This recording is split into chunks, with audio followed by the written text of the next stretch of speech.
দিনটোতেই টিংখঙত উত্তেজনা ইভিএমত খেলিমেলি ভোটকেন্দ্ৰত হুলস্থুলীয়া পৰিৱেশ ইভিএম লৈ যোৱাত স্থানীয় ৰাইজৰ বাধা প্ৰদান প্ৰথমেই মন কৰক এই দৃশ্যলৈ ভোটদান শেষ হোৱাৰ পিছতেই হুলস্থুল লাগিল টিংখঙৰ বনপুল হাইস্কুল ভোটকেন্দ্ৰত সন্ধিয়া ভোটগ্ৰহণ প্ৰক্ৰিয়া সামৰিবলৈ লোৱাৰ সময়তেই ভোটকেন্দ্ৰটোৰ ইভিএমত ধৰা পৰে বিসংগতি তাৰ পিছতেই এই উত্তেজনা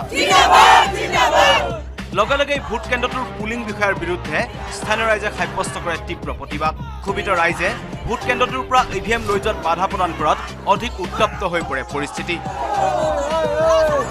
প্ৰিজাইডিং বিষয়াসহ সকলো কৰ্মী আবদ্ধ হৈ পৰে ভোটকেন্দ্ৰটোত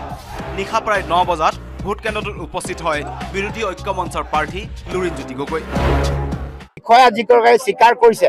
যে ভুল হোৱাটো হয় তেওঁলোকৰ নাম সহ দিব লাগে পুষ্প কুমাৰ দাসে স্বীকাৰ কৰিছে যে ভুল হোৱাটো হয়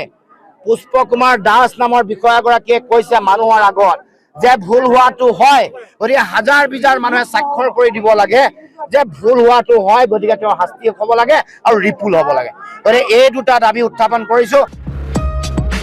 ৰাইজৰ সৈতে আলোচনাৰ অন্তত কেন্দ্ৰটোত পুনৰ ভোট গ্ৰহণৰ দাবী জনাই লুৰিণজ্যোতি গগৈয়ে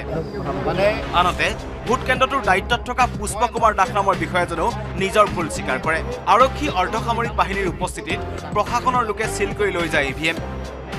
কিন্তু ইভিএমত খেলিমেলিৰ কথা জানিও ভোট কেন্দ্ৰটোৰ দায়িত্বত থকা বিষয়াজনে মিছা মাতি থকা ঘটনাক সহজভাৱে ল'ব পৰা নাই স্থানীয় ৰাইজে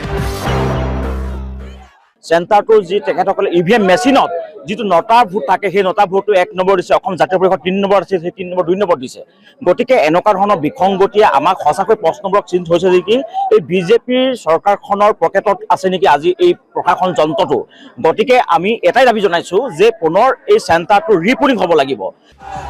মৰাণৰ পৰা Rikheswar Barua report news 18 Assam north east